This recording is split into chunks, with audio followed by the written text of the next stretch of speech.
کہ اس کا ایک عام سا بہت سہل سا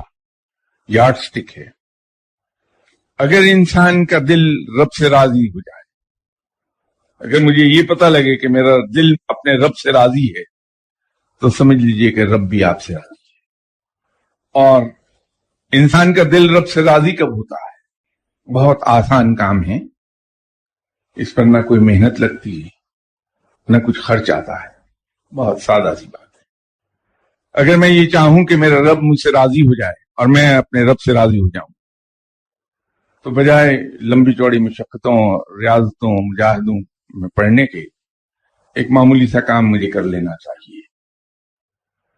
کہ میں اپنے ارادے، خواہشات، اپنی تمنائیں اپنے رب کے ارادوں کے ماتحت کر دوں،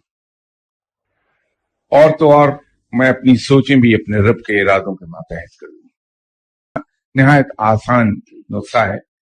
یا پھر دوسری صورت یہ ہے کہ مجھے یہ ادراک ہونے لگے کہ میں اس قدر حقیر ہوں کہ رب کے سامنے ایک ذرے سے بھی کہیں کمتر ہوں، اور رب تعالیٰ اتنا زبردست اور مہربان اور قوت والا ہونے کے باوجود، جبکہ وہ مجھ سے بے نیاز ہے، میری عبادات سے بے نیاز ہے، وہ مجھ پہ مہربانی کر رہا ہے، مجھے پال رہا ہے بغیر کسی غرض، بغیر کسی لالچ کے. تو جب یہ یقین آئے گا مجھے، تو میرے دل میں اپنے رب کی محبت پیدا ہوگی کہ میرا رب صبح سے شام تک مجھ پر اپنی رحمتوں کی بارش کیے رکھتا ہے. اس کی عنایات کا سلسلہ ہے جو ختم ہونے میں نہیں آ رہا. لیکن میری کسی ایک خواہش کو پورا ہونے میں اگر کچھ دیر ہو گئی،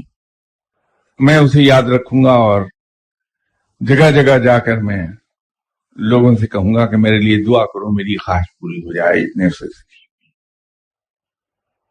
تو اللہ تعالیٰ کے انگنت رحمتیں اور اس کی نوازشیں اور عنایات تو مجھے یاد نہیں ہیں، وہ انگنت ہیں، لیکن اس کے مقابلے پر صرف ایک میری ایسی خواہش جو پوری نہیں ہوئی ہے وہ مجھے یاد رہتی ہے،